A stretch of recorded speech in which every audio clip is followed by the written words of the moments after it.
Здравейте и добре дошли в моят канал Вкусовете на деня. Днес съм приготвил 1 кг картофи с 150 грама сирене, които ще превърна в една лека и постна вечеря. Вечерята ще бъде картофени кюфтенца, които вместо да изпържим, ще изпечем в фурната. Преди да започнем обаче, не забравяйте да се абонирате за нас и да натиснете камбанката. А сега, нека да преминем към готвенето. Първа стъпка е да сваря картофите.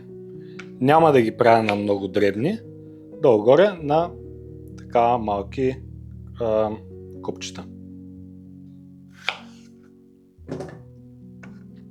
Моите картофи, така или иначе, както виждате, не са много големи.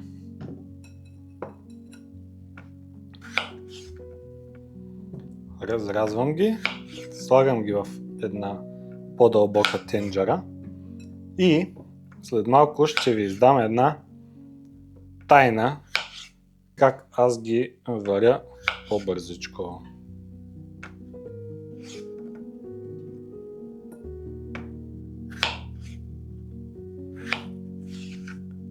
Ето ги и нарязаните картофи. Долу-горе на такива парчета. Сега, за да се сварят по-бързо, ще ги залея с гореща вода. Първо наливам около 2 литра гореща вода.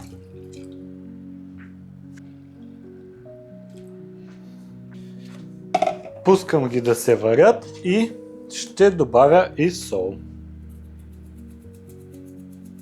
Картофите трябва да бъдат добре сварени, т.е. около 20 на 30 минути, защото след това ще ги намачкам на пюре.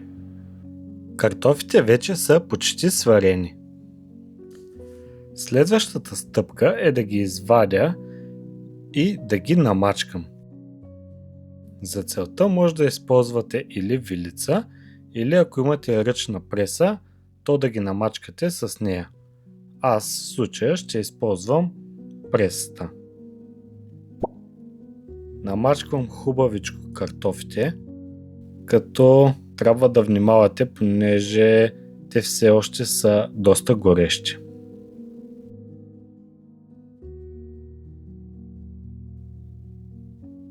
След това ще премина към добавянето на следващите съставки. Първо започвам с сиренето. Натрушавам го вътре в купата с картофите и го размесвам.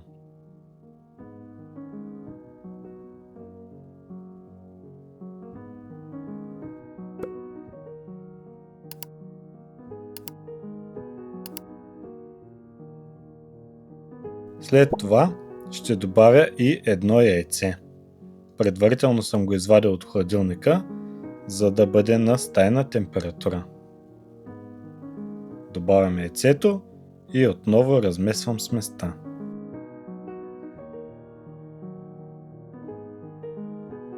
Накрая слагам и 3-4 супени лъжици галета.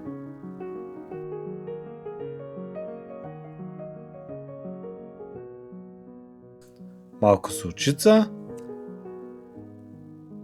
малко черно пиперче и отново размесвам всичко. Бих желал да ви напомня, ако все още не сте се абонирали за нашия канал, да го направите. Също така натиснете камбанката, за да получавате известия всеки път, когато имаме ново видео. Когато сместа е готова, би трябвало лесно да може да оформите топки с ръцете си. За изпичането вземаме една тава, слагам хартия за печене и малко олио.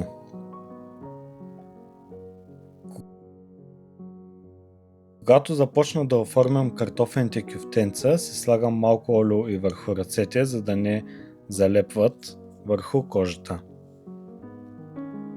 Гледам да оформя средно големи кюфтенца, като се опитвам да бъдат и максимално плоски, за да се изпекат добре.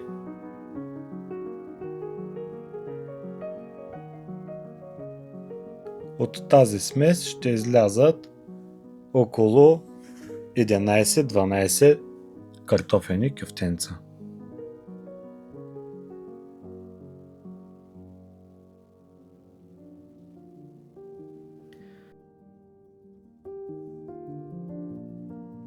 Готов съм и сега е време да им сложа по 2-3 капки олио отгоре. По този начин, когато се запекат, ще получат един хубав загар.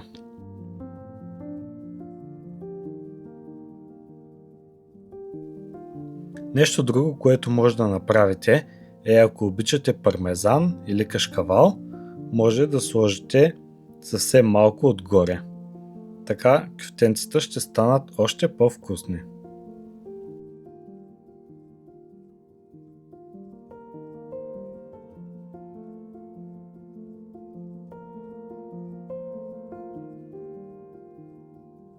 Кюфтенцата са готови, всичко е готово.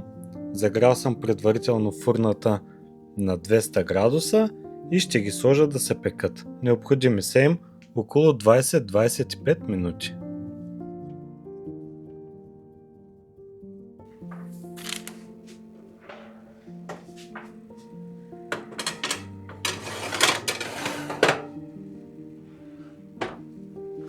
Докато се пекат кюфтенцата, ще приготвя и сос. За целта ще използвам кисело мляко. Ще добавя малко копър и чесън. Един много ароматен и бърз за направата сос.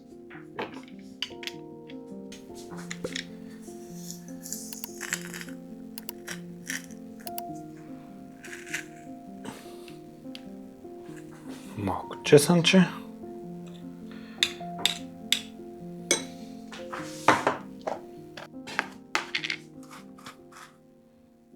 И копър.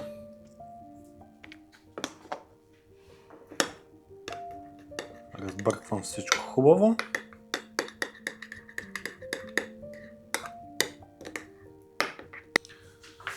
Ще добавя и щипка сол.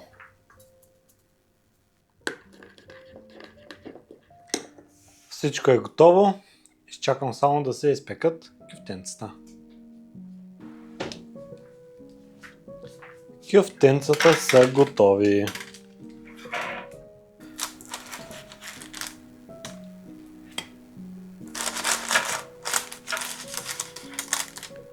Ако тази рецепта ви е харесала, не забравяйте да се абонирате за нашия канал и да натиснете камбанката, за да получавате нотификация всеки път, когато имаме нова рецепта.